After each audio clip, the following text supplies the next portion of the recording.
সমৃদ্ধ পরিবাররা তাদের সন্তানদের টাকা আয় করা আগেই শেখায়। তারা প্রাপ্তবয়স্ক হওয়ার জন্য অপেক্ষা করে না।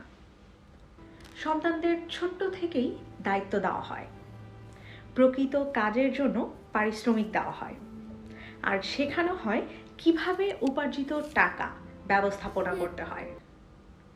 তারা শিখে কিছু টাকা দান করতে, কিছু টাকা বিনোদন বা নিজের জন্য খরচ করতে, ব্যবহার করতে, কিছু টাকা বিনিয়োগ করতে, যাতে তারা দেখতে পারে কিভাবে সময়ের সাথে অর্থ বৃদ্ধি পায়। এভাবে নিয়মিত অভ্যাস গড়ে তোলে। টাকা হয় শুধু একটি উপকরণ, কোনো রহস্য নয়। কিভাবে এর ফলে ফলাফল আসে?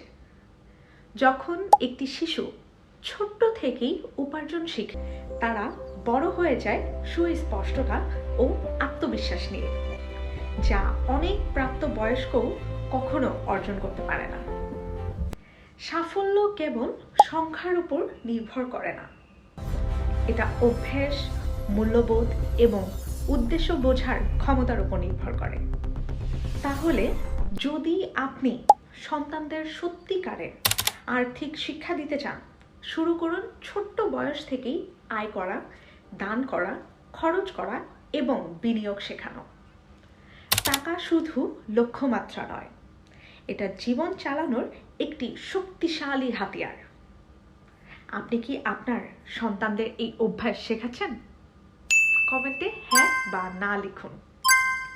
বা আপনি কি এখনো সন্তানদের এইভাবে শেখানোর পরিকল্পনা চলছে? এরকম আরও অনেক ভিডিও পেতে আমাদের বিজয়ের কণ্ঠতে এক্ষুনি সাবস্ক্রাইব করুন এবং ফলো দিয়ে পাশে থাকুন।